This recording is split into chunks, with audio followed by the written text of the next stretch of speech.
Good morning Kashish.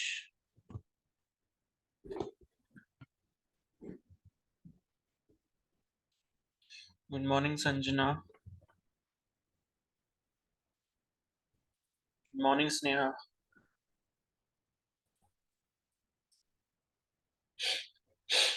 Good morning Uttrishna. Good morning Kamini.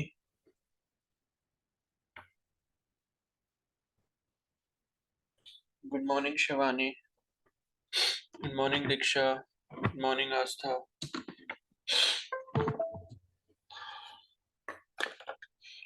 Good morning Divya. Good morning Sandhya.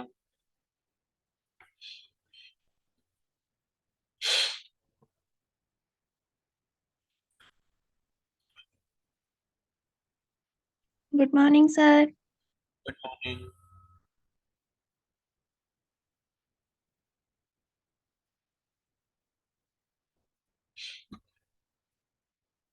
Good morning Saumya. Good morning Shivani.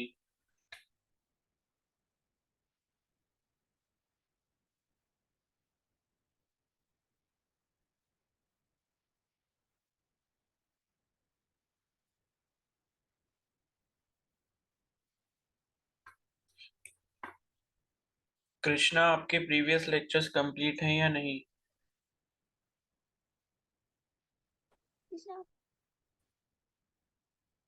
आपके previous lecture complete हैं? Yes sir, कल के नहीं देखे बस। अच्छा अच्छा, नहीं मैं कृष्णा से पूछ रहा हूँ। कृष्णा आप बताओ।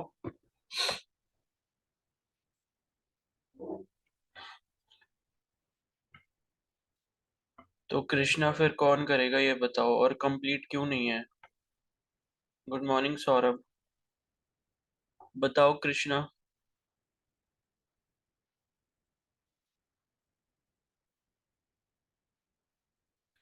देखो इतने ज्यादा इरेगुलरिटी शो करोगे तो फिर कैसे होगा बताओ। कृष्णा क्यों नहीं हुए कंप्लीट?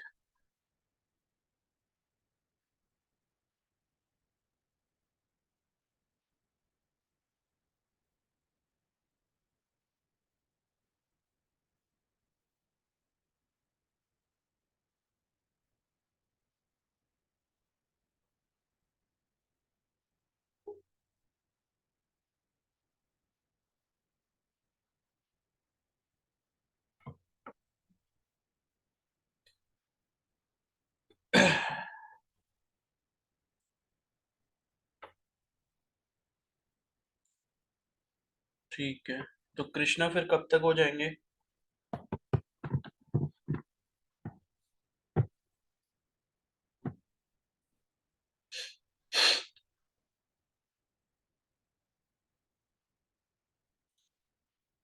और क्वेश्चंस कर लिए सभी ने जो कल दिए थे?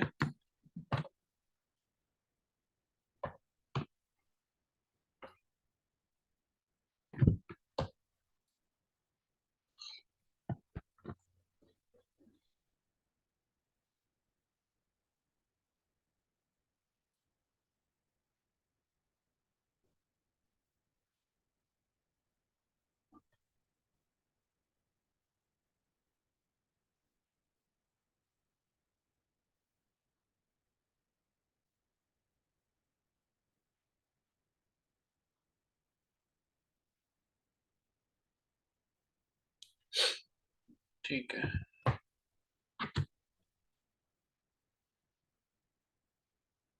स्मृति, आप भी रेगुलर नहीं आ रहे हो, क्यों नहीं आ रहे हो भाई?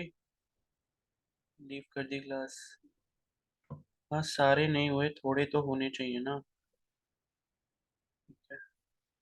अच्छा मधु, आपने करे हैं questions?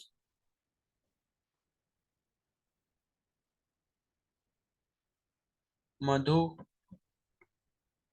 Yes sir. Questions sir किए हैं? थोड़े सर थोड़े कर रखे हैं।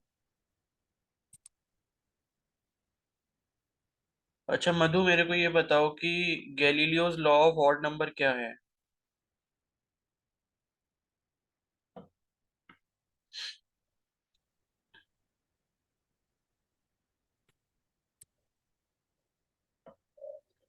बताओ।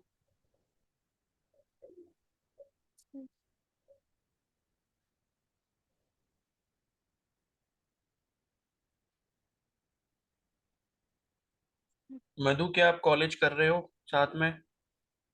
No sir. घर पे ही हो ना? Yes sir. तो रिवाइज नहीं कर सकते? घर पे इतना काम होता है? रिवीजन कौन करेगा बताओ?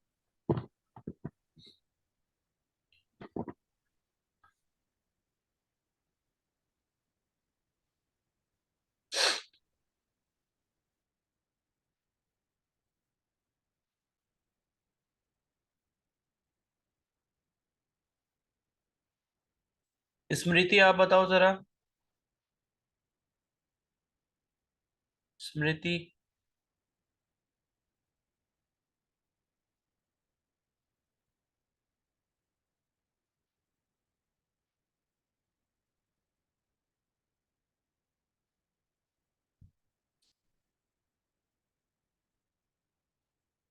रिपीट कर दीजिए। Galileo's law of odd numbers क्या होता है भाई, बताओ जल्दी से। और अनम्यूट करके बताओ, ये टाइप करने में तो बहुत टाइम लग जाएगा, और मुझे कैसे पता लगेगा कि आपने गूगल से कॉपी करके पेस्ट नहीं करा है? बताओ जल्दी से।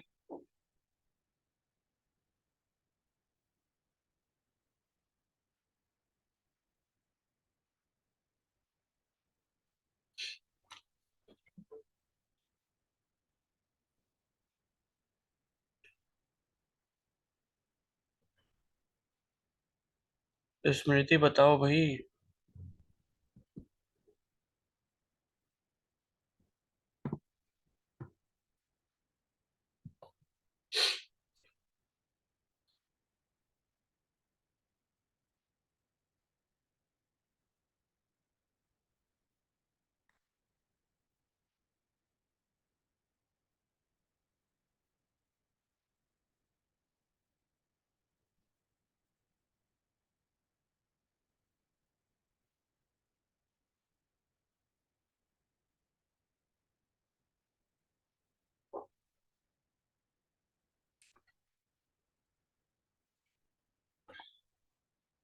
स्मृति बताओगे या नहीं बता रहे हो? ऐसा करो, क्लास लीव कर दो, आराम करो थोड़ी देर।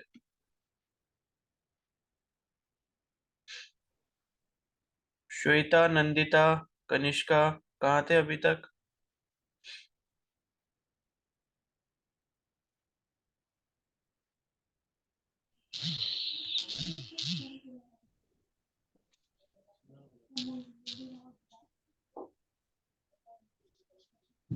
Sir network issue.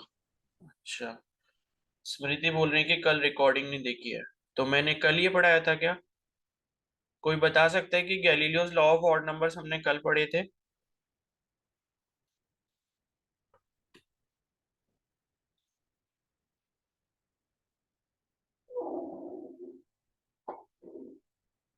देखो, सब बोल रहे हैं नो, क्योंकि कल पढ़े ही नहीं थे हमने। हमने तो ये लॉ शायद परसों वाली क्लास में पढ़ा था। उसके बाद कल तो हमने क्वेश्चंस के आंसर देखे थे बस, कि सॉल्व कैसे करना है। नंदिता ने 2 क्लास नहीं ली है, 2 दिन से क्लास नहीं ली है।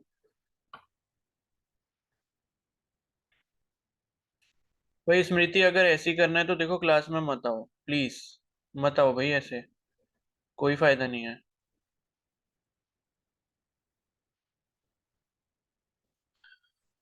चलो, किसी और से पूछना पड़ेगा फिर।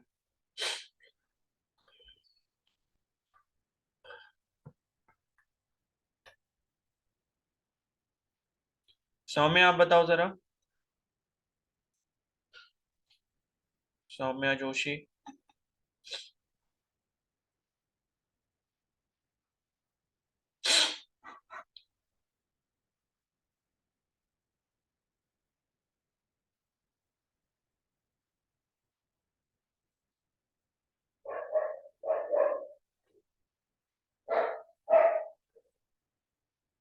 नहीं किया? भाई क्लास लीव कर दो। सौम्या, क्लास लीव कर दो आप। अब तब आना जब सब पढ़ रखा होगा, रिवाइज कर रखा होगा, तब आना क्लास में, वरना मत आना। नहीं किया, मैं कितना कॉन्फिडेंस है भाई कि नहीं किया? ये हम आई थिंक 2 दिन पहले पढ़ चुके हैं ये चीज। फिर भी क्लास देखनी नहीं है, रिकॉर्डिंग देखनी नहीं है।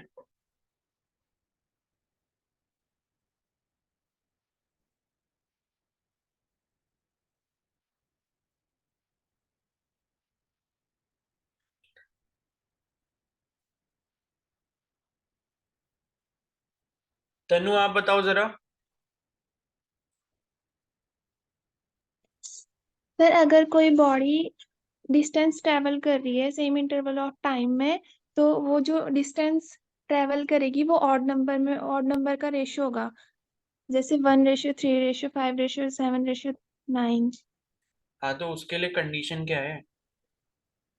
बॉडी कैसे चल सर रही है, मतलब कहाँ से चल रही है वो? रेस्ट से। रेस्ट से कहाँ से?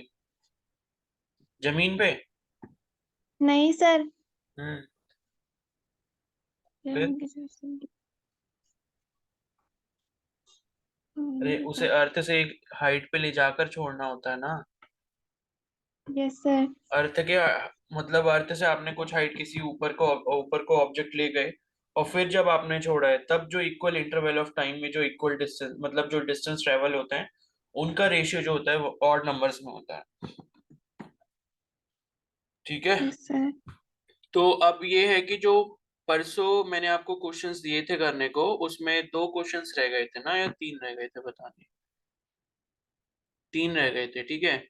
तो उसमें से सेकंड लास्ट वाला देखो, जो क्वेश्चन था, the table below shows the motion of an object under free fall, the position of the object after different time intervals of 0 tau 2 tau 3 tau, मतलब वो टाइम ही है, ठीक है, are given in the second column with the reference to this table the missing entries A and B are.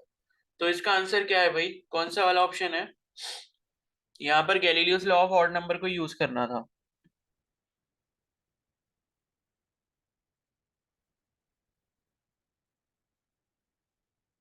बताओ, किया तो हो गई है।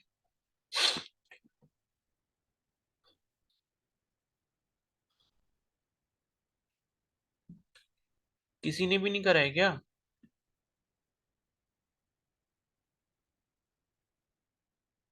ए सर। क्या ए? संध्या आपका आंसर क्या है?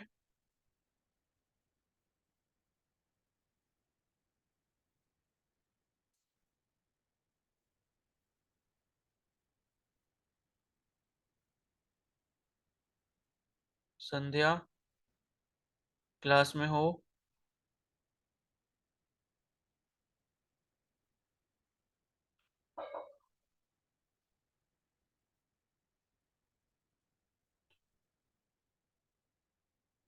स्नेहा आपका आंसर क्या है?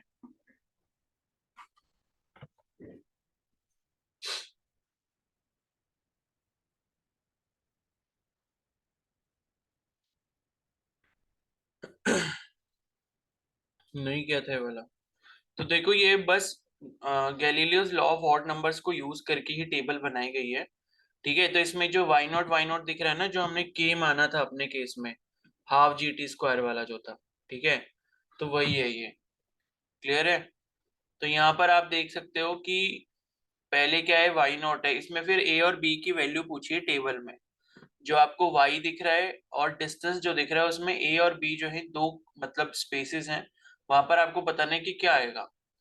तो टेबल में आप यहाँ पर देख सकते हो, पहले वाई नॉट है फर्स्ट सेकंड में, उसके बाद जो है फिर आपका कितना हो जाता है, 4 वाई नॉट हो जाता है, और डिस्टेंस जो ट्रेवल है वो 3 वाई नॉट हो गया, बिकॉज पिछला वाला क्या करेंगे, माइनस कर देंगे।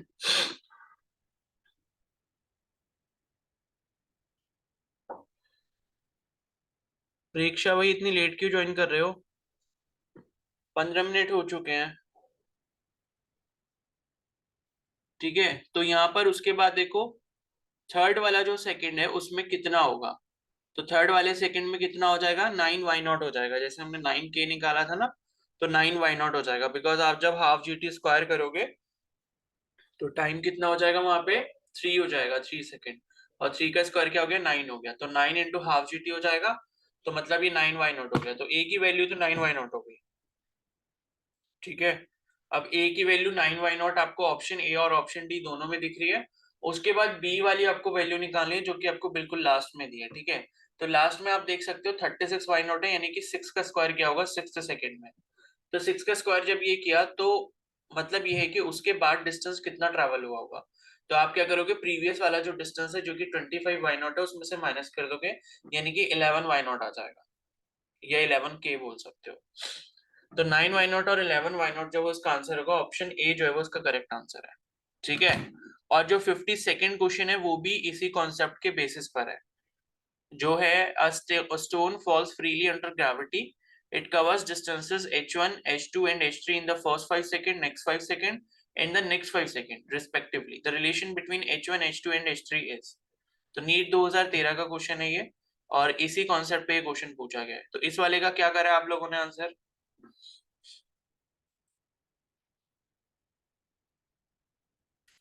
किया है किसी ने?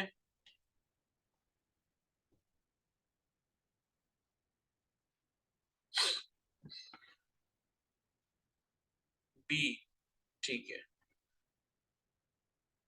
ठीक है, तो बी ही होगा इसका सही आंसर। अब देखो इसमें वही सेम चीज बोल रहा है कि ये कोई ऑब्जेक्ट है मान लो ओ, और ये मान लो अर्थ का सरफेस है, इस पे क्या है फ्री फॉल, मतलब आपने क्या करा एक हाइट एच पे ले जाकर इसको छोड़ दिया, ड्रॉप कर दिया।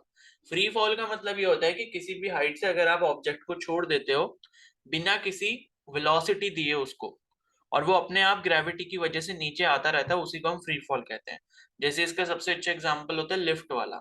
अगर आप किसी लिफ्ट या एलिवेटर में ट्रेवल कर रहे हो और अचानक से उसकी जो चेन है या जो रोप है वो टूट जाए, तो लिफ्ट अचानक से सीधी सीधी नीचे आने लग जाएगी और आपको लगेगा वेटलेसनेस, यानी कि आपको अपना वेट पता ही नहीं लगेगा। उसी कंडीशन को फ्री फॉल बोलते हैं। तो उस टाइम पे जो एक्सेलरेशन एक्ट कर रहा होगा आपके ऊपर, सिर्फ और सिर्फ एक्सेलरेशन ड्यू टू ग्रेविटी होगा, स्मॉल जी। तो वही इस ऑब्जेक्ट के साथ हो रहा है। तो इन्होंने ये पूछा है कि भाई पहले 5 सेकंड में, उसके बाद जो अगले 5 सेकंड है, फिर जो अगले 5 सेकंड है, उनमें H1 H2 H3 जो है यहाँ पर डिस्टेंस ट्रेवल हुआ होगा। तो यहाँ पर आप ऐसे लिख सकते हो, मान लो ये फर्स्ट 5 सेकंड हो गए, यहाँ टाइम इक्वल टू 0 सेकंड था, फिर यहाँ पर टाइम इक्वल टू 5 सेकंड हो गया, यहाँ तक H1 डिस्टेंस ट्रेवल करा इसने इतना, और उसके बाद ये ए पॉइंट ले लेता हूँ, ये बी पॉइंट ले लेता हूँ, ये सी पॉइंट ले लेता हूँ। तो ए से बी के बीच में नेक्स्ट आपके 5 सेकेंड्स हो गए यहाँ तक, और यहाँ पर इसने H2 करा, और नेक्स्ट 5 सेकेंड यानी कि बी से सी तक फिर से आपके यहाँ पर नेक्स्ट 5 सेकेंड्स हो गए, तब यहाँ पर कितना क्या होगा, H3 ट्रेवल किया होगा। ठीक है। तो आपको पता है कि भाई यहाँ पर जो डिस्टेंस है वो ट्रेवल किस में होगा, ऑड नंबर के रेशियो में होगा। यानी कि जब आप यहाँ पर रेशियो निकालोगे H1 H2 और H3 का रेशियो, तो ये होगा आपका 1:3:5। ठीक है। तो ये आपको ऐसे निकालना होगा। अब इसको कैसे और सही तरीके से लिख सकते हो, जैसे मान लो आपने पहले दो रेशियो ले लिए स्टार्टिंग के, तो H1:H2 इज इक्वल टू 1:3 हो गया। ठीक है। या आप इसको ऐसे लिख सकते हो H1/H2 इज इक्वल टू 1/3। ठीक है। तो H1 की अगर यहाँ पर आप वैल्यू निकालोगे तो H1 इज इक्वल टू कितना हो जाएगा, H2/3 हो जाएगा। ठीक है। और इसी तरीके से आपने क्या करा, फर्स्ट वाला और थर्ड वाला ले लिया, H1:H3 कितना हो जाएगा, 1:5 हो जाएगा। तो यहाँ पर जो है फिर आप इसे कैसे लिख सकते हो, इसको भी H1 के टर्म्स में ले लो, सो दैट कि आप तीनों को इक्वेट कर पाओ। तो H1 इज इक्वल टू कितना हो गया, 1/5 था, और ये H3 इसके नीचे है इस तरीके से। तो आप ये लिख सकते हो H1 is equal to H3/5। अब ये वाला टर्म भी H1 के बराबर है, ये वाला टर्म भी H1 के बराबर है, तो तीनों हम बराबर लिख सकते हैं ऐसे करके, H1 is equal to H2/3 is equal to H3/5। ये हो गया। तो ऑप्शन बी जो है वो इसका करेक्ट आंसर है। अगर मान लो इसमें एक और बार बोल दिया जाता कि नेक्स्ट 5 सेकंड में H4 जो है डिस्टेंस ट्रेवल किया गया है, तो यहाँ पर आगे और क्या लग जाता है, H4/7। अगर नेक्स्ट 5 सेकंड के बारे में और यहाँ पर बोला होता, इसी तरीके से फिर नेक्स्ट 5 सेकंड और बोला है तो H5/9 हो जाएगा। ठीक है। और ये सीरीज तब तक चलती रहेगी जब तक बॉडी बिल्कुल अर्थ पर नहीं आ जाती है। तो ये था ये वाला क्वेश्चन। ठीक है। और 48 वाला जो था, 48 नंबर का जो क्वेश्चन था, a ball is thrown vertically upwards with a velocity of 10 metre पर second from a building of height 100 metre, maximum height attained by the ball. इसका आंसर क्या है?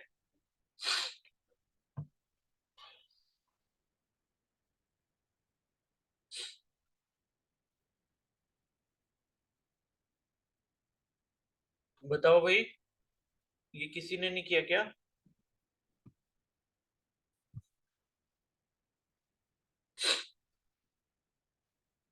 आया नहीं, ओके।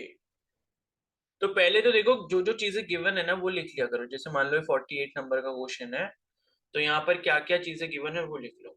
तो अब ball is thrown vertically upwards, तो ball को जो है ऊपर की तरफ यहाँ पर फेंका गया with the velocity of 10 metre per second, यानी कि इनिशियल वेलोसिटी जो है वो इसकी कितनी है, 10 मीटर पर सेकेंड है। कनिष्का ने किया है, तो क्या है आंसर? सर क्वेश्चन कौन सा है? मैं तो ऊपर वाले के बारे में बात करी थी। अच्छा अच्छा, ठीक है। तो यू हो गया 10 मीटर पर सेकेंड, और यहाँ पर जो है हाइट इन्होंने दिया 100 मीटर, यानी कि जो टोटल डिस्प्लेसमेंट है वो कितना है, 100 मीटर के बराबर है। और फिर ये लिखा है कि मैक्सिमम हाइट जो है वो अटेन कितना करेगा, अच्छा सॉरी, ये इसकी हाइट नहीं दी है। ऐसा है कि मतलब एक बिल्डिंग है, ठीक है, सपोज ये एक बिल्डिंग है, और ये यहाँ पर ये ग्राउंड लेवल है। तो ये ग्राउंड हो गया, और ग्राउंड के ऊपर जो है ये 100 मीटर हाइट की एक बिल्डिंग दे रखी है।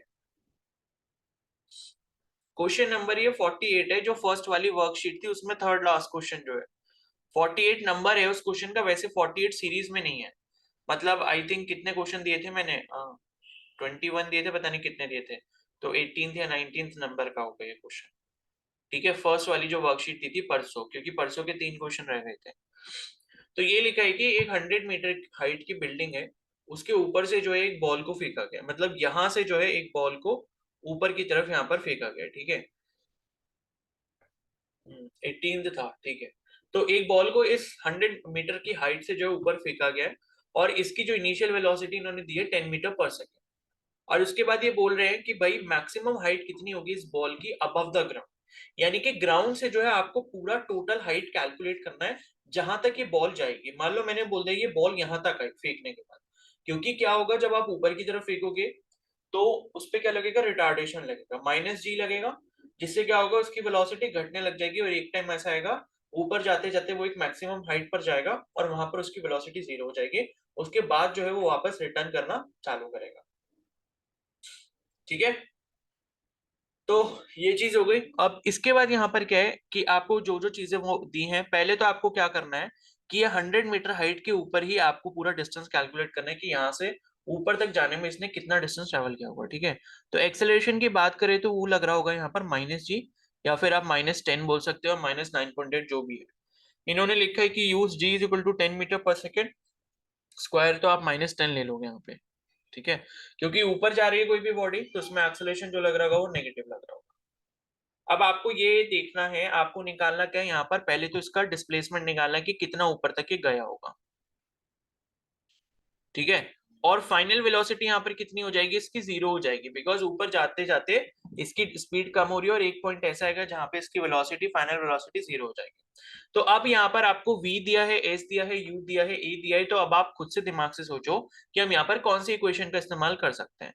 तो हमारे पास एक इक्वेशन है, equation of motion, v square minus u square is equal to 2as, आप इसको यूज कर सकते हो, ठीक है। तो v यहाँ पर आपका जीरो हो गया, जीरो का स्क्वायर माइनस यू स्क्वायर यानी कि 10 का स्क्वायर हो गया, इज इक्वल टू 2। ए की जगह हम क्या रखेंगे, -g यानी कि -10 रखेंगे, बिकॉज ये ऊपर जा रही है बॉडी। उसके बाद s जो है यानी कि हाइट या डिस्प्लेसमेंट, ये आपको कैलकुलेट करना है। तो ये आपका कितना हो जाएगा, ये -100 हो गया इधर, और ये कितना हो गया, -20 इंटू एस। तो यहाँ पर ये माइनस से माइनस ये प्लस हो जाएंगे दोनों, ठीक है, कैंसिल हो गए। उसके बाद s जो है वो कितना आ जाएगा, 100/20 यानी कि 5 मीटर आ जाएगा। तो जब 100 मीटर की हाइट पर जो बिल्डिंग थी वहां से अगर इस ऑब्जेक्ट को फेंका गया या इस बॉल को फेंका गया ऊपर, तो वो टोटल 5 मीटर का डिस्टेंस जो है ये डिस्प्लेसमेंट ट्रैवल करेगा। अब आपसे ये पूछा गया कि भाई मैक्सिमम हाइट कितनी होगी बॉल की अबव द ग्राउंड। तो ग्राउंड से जो है यानी कि इस लेवल से जो है आपको बॉल की हाइट निकालनी है। तो बॉल जो है बिल्डिंग के ऊपर 5 मीटर तक उसने यहाँ पर ट्रेवल करा है, और बिल्डिंग की हाइट टोटल 100 मीटर है, तो 100 और +5 दोनों मिला देंगे तो हमें जो है टोटल हाइट मिल जाएगी बॉल की अबव द ग्राउंड। तो ये जो आंसर हो जाएगा आपका कितना हो जाएगा, 105 मीटर हो जाएगा।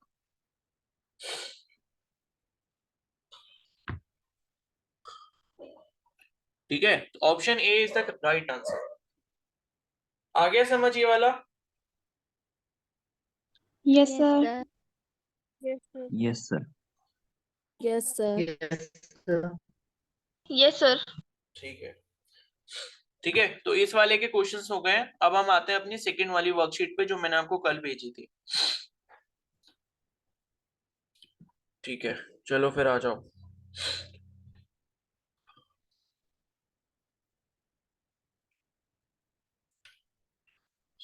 चलो बताओ भाई, फर्स्ट वाला जो है, the displacement of a particle is given by xt t minus t का whole square where x is in meters and t is in second. The distance covered by the particle in first 4 seconds is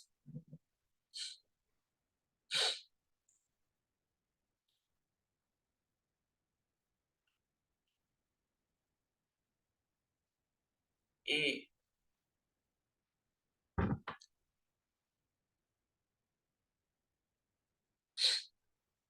ठीक है, a आ रहा है।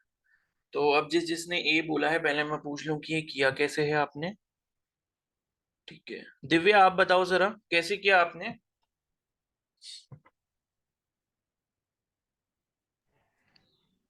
Sir पहले t-2 का जो whole square है उसका मैंने डिफरेंशिएशन निकाला।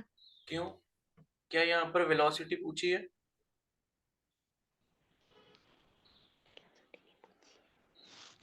क्या पूछा है यहाँ पर? भाई डिफरेंशिएशन हम कब करते हैं? जब हमें वेलोसिटी कैलकुलेट करनी होती है, वही तो dx by dt होता है।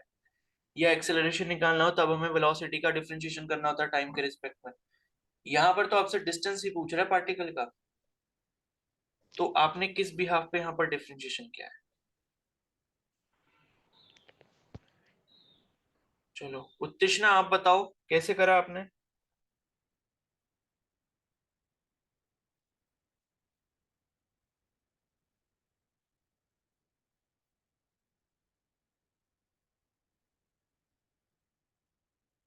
कनिष्का आप बताओ, आपने भी डिफरेंशिएट करा है क्या?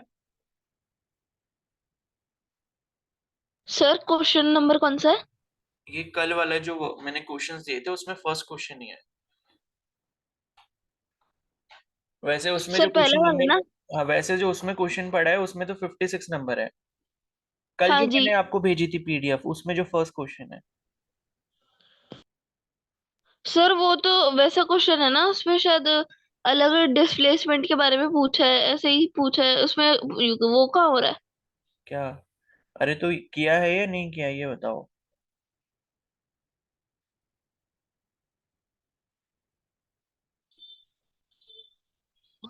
सर नहीं, ये वाला तो नहीं किया। बाकी करे हैं? हाँ जी सर। चलो ठीक है। अच्छा, और देखते हैं। मुझे लग रहा है सभी ने डिफरेंशिएट कर दिया और गलती से आंसर भी मैच हो गया, तभी सबका ए आ गया है। किसी ने डिफरेंशिएशन के अलावा कुछ और करा है क्या? कोई है, बता सकता है? कामिनी, आपने क्या किया इस क्वेश्चन में?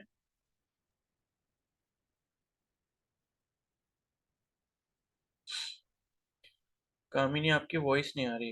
आई थिंक कुछ माइक में इशू है आपके।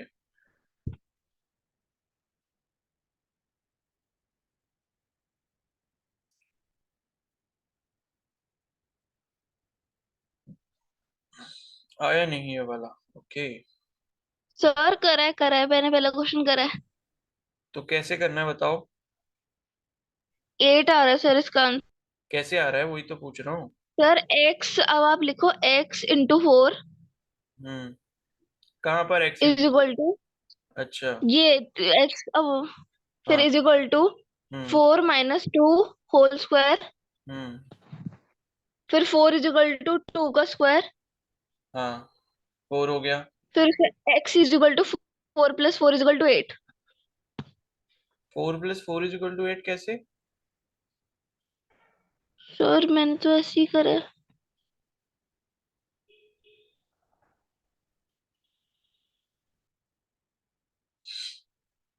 ऐसे कैसे कर दिया भाई? नहीं ये तो x, चलो फोर्थ पे, फोर्थ सेकंड पे आपने निकाला डिस्प्लेसमेंट, उसके बाद क्या किया? और उसके बाद मैंने ऐसे ही कर दिया। नहीं ऐसे ही क्या कर दिया, ऑप्शन देख के कर दिया कि हाँ इसमें 8 दिख रहा है तो चलो 8 लेके आना है इसमें। नहीं, फिर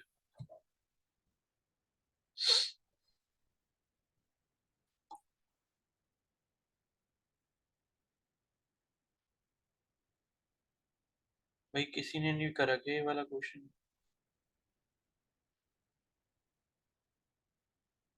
क्वेश्चन थोड़ा सा ध्यान से पढ़ने की कोशिश तो करो, वो क्या बोल रहा है और डिफरेंशिएशन क्यों किया है भाई, ये भी तो सोचा करो। जब आपसे यहाँ पर वेलोसिटी नहीं पूछी तो आपने डिफरेंशिएट कैसे कर दिया? भाई ये भी एक बहुत इंपॉर्टेंट चीज होती है कि आप क्वेश्चन को ठीक से नहीं पढ़ पा रहे हो। ठीक है ना, आपने देखा कि इक्वेशन दिख रही है एक्स टी के टर्म्स में, डिफरेंशिएट कर दो बस, आगे पता ही नहीं कि पूछ क्या रहा है वो। भाई अगर वेलोसिटी पूछेगा तो आपको मीटर पर सेकंड में ऑप्शन तो दिख रहे होंगे, कम से कम ऑप्शन ही देख लो, तब आपको थोड़ा सा समझ आ जाए कि भाई पूछा क्या है इसमें। आपसे पूछे कि डिस्टेंस बताना है आपको फर्स्ट 4 सेकंड में, फिर कैसे इतनी बड़ी गलती हो सकती है? तो इसलिए नेक्स्ट टाइम से प्लीज थोड़ा सा क्वेश्चन को एक बार ध्यान से पढ़ लिया करो कि इसमें जो है आपसे पूछा क्या गया है।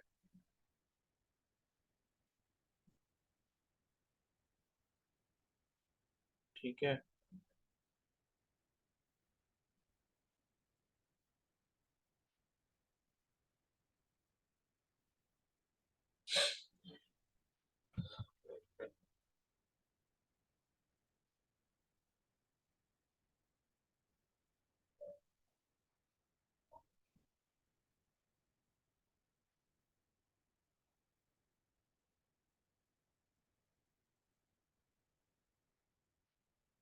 चलो, अच्छा पहले मेरे को एक चीज ये बताओ, कल मैंने आपको एक क्वेश्चन पूछा था तो जिसका उसका आंसर आपने डी बताया था ना, वो चीज में मैं क्लियर कर देता हूँ। तो एक क्वेश्चन मैंने आपसे कल ये पूछा था कि acceleration of a body is express bye, ये क्वेश्चन मैंने आपको ग्रुप में भेजा था। ठीक है, तो उसके ऑप्शन थे, पहला वाला dv by D t, question यहाँ पर वो लिख भी देता हूँ।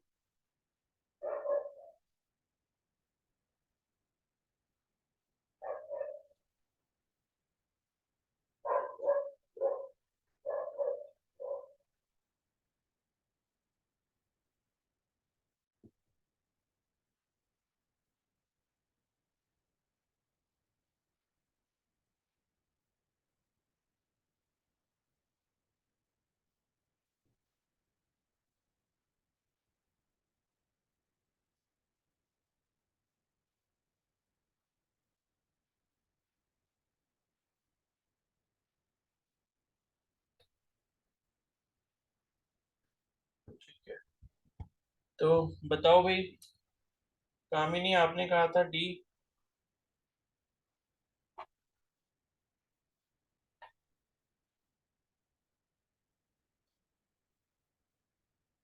किसी और ने भी डी बोला था, फिर जब मैंने बोला कि कल बताना पड़ेगा तो उसने अपना आंसर डिलीट कर दिया। कैसे हुआ फिर ये डी वाला, आपने कैसे करा ये तो बता दो।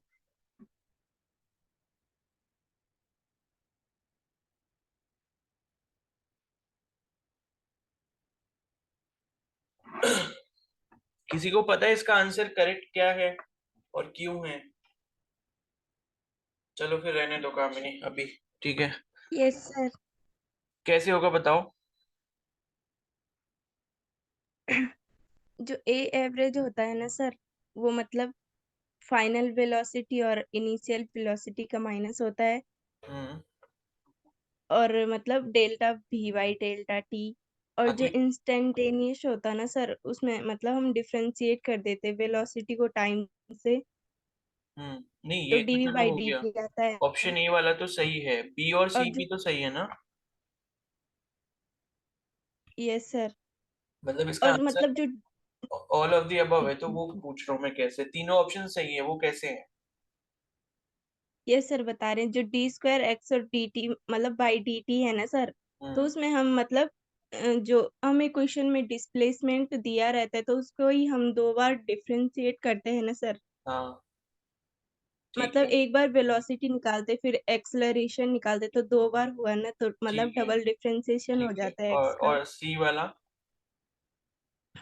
और जब मतलब हमें मतलब जो वेलोसिटी एक्स के फंक्शन में दी होती है ना, हाँ। तो मतलब जैसे a instantaneous DV by D T हो गया, तो हम उसे D x by D X से इंटू कर सकते हैं, हाँ सही है। तो ठीक है। आंसर तो सेम ही आएगा। फिर हम उसे एक्सचेंज कर देंगे, dv by D x into d x by D t, तो डी ठीक है। एक्स बाई डी टी भी होता है, तो B d v by d ठीक है, एक्स। तो देखो ये जो बताया, किसने बताया, श्वेता ने बताना, तो यही इसका करेक्ट आंसर है। ठीक है, तो एक्सेलरेशन आपको पता है डीवी बाई डी तो होता ही, तो सबने ए तो बोल दिया था, लेकिन बाकी के ऑप्शन भी आपको ध्यान से देखने होते हैं। तो एक चीज एक ये समझा करो यहाँ पर कि कभी भी ऑप्शन में अगर आपको ऑल ऑफ द अबव दिया है तो वो कुछ सोच समझ के दिया होगा, तो आपको सारे ऑप्शन चेक करने चाहिए। तो सभी ने बस ये पहला वाला देखा और डीवी बाई डी बस ये डीवी बाई डी को आंसर बोल दिया। ठीक है, तो बाकी ऑप्शन पे एक बार चेक कर लिया करो कि बाकी ऑप्शन में है क्या। तो दूसरा वाला जब आप ऑप्शन देखोगे D square S by D T square, तो इसका मतलब होता है कि आपने डिस्प्लेसमेंट को 2 बार डिफरेंशिएट किया है। तो जब आप ds बाई डी टी करते हो, यानी कि डिस्प्लेसमेंट को एक बार आप डिफरेंशिएट करते हो, तब आपको मिलता है वेलोसिटी। और इसी फंक्शन को मतलब ds बाई डी टी को आप जब 2 बार डिफरेंशिएट करते हो, ये चीज मैंने आपको बताई भी थी, तो ये आप ऐसे लिख देते हो 2 बार डिफरेंशिएट करने को।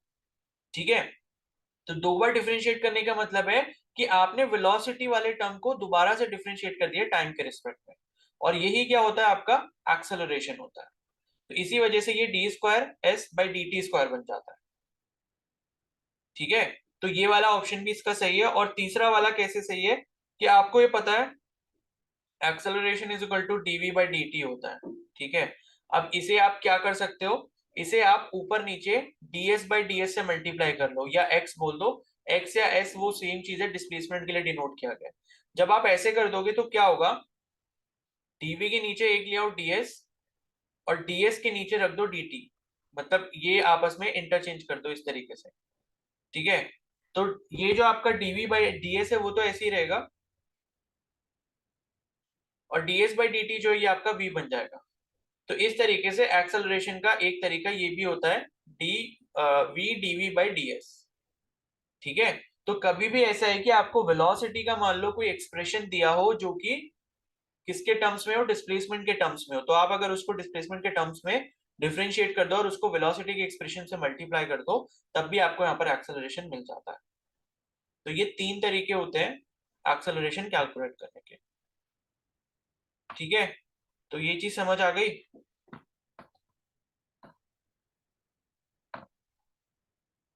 बताओ भाई।